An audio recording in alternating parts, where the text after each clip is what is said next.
নমস্কার, কেমন আছেন সবাই? আশা করছি আপনারা সবাই খুব ভালো আছেন। আমিও খুব ভালো আছি। নিয়ে এসেছি শ্রী শ্রী চানক বাড়ির গন্ধেশ্বরী পুজো। আমাদের এই পুজোটা প্রায় ৬৩ বছরের হয়ে গেল আজকে এবছরে নিয়ে। আমার একটা পোস্টে একটু ভুল হয়েছিল, সেখানে আমি বলেছিলাম যে আমাদের এই পুজো ৭২ বছরের হয়ে গেল, কিন্তু না, ওটা ৭২ বছর হবে না, ওটা প্রায় ৬৩ বছর হবে। পরবর্তীকালে আমরা সেটা ভালো করে ভাবনা চিন্তা করে ওটা আমরা ৬৩ বছর আনুমানিক পাচ্ছি। তাই আমাদের এই পুজো প্রায় ৬৩ বছরের হয়ে গেল। এখন মায়ের হোম যজ্ঞ চলছে, হোমে প্রায় এখন পূর্ণাহুতি দেওয়া হচ্ছে, দেখতেই পাচ্ছেন। এর আগে অনেকটা পুজো হয়ে গেছে, তখন আমি ভিডিও করতে পারিনি, অনেকটা কাজে ব্যস্ত হয়ে পড়েছিলাম বলে।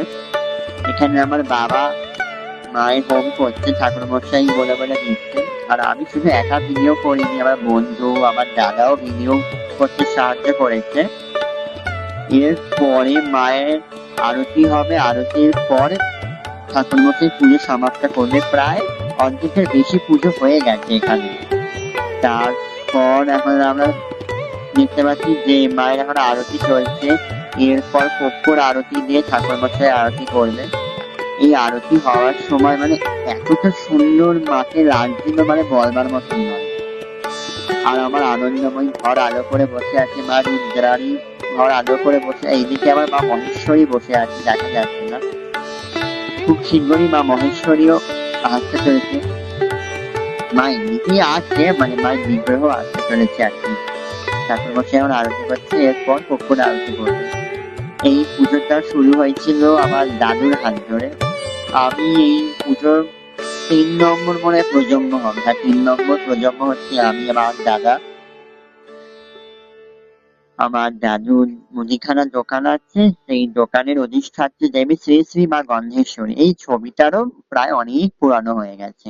এই ছবিটারও প্রায় ৬৩ বছর হবে। হোম হয়ে যাওয়ার পরে পঞ্চপ্রদীপের আরতি হয়ে গেল, এখন ঠাকুর মশাই কর্পূর দিয়ে আরতি করছে।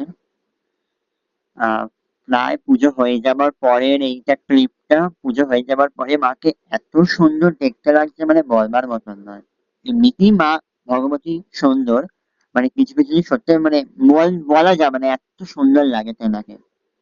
রাঙা জবায় সেজে উঠেছেন অপরূপা মা আমাদের। জয় মা গন্ধেশ্বরী। মায়ের কাছে আশা করছি আমরা আর অনেক অনেক বছর মায়ের পুজো করতে পারবো। মায়ের কৃপা দৃষ্টি থাকবে আমাদের উপর। জয় মা। যাদের হাত ধরে পুজো শুরু হচ্ছে, স্বর্গীয় কানন বিহারী চানক আর স্বর্গীয়া কমলাবালা চানক, এনাদের হাত ধরেই পুজো শুরু হয়েছে। আজ হয়তো এনারা নেই, কিন্তু ওনাদের পুজোর মাধ্যমে হয়তো ওনারা আমার আশেপাশেই আছে। এনাদের হাত ধরে পুজো শুরু হয়েছিল। জয় মা গন্ধেশ্বরী। সবাই সুস্থ থাকবেন, ভালো থাকবেন। আজকে আসি, পরবর্তীকালে আবার দেখা হবে। জয় মা গন্ধেশ্বরী। জয় মা।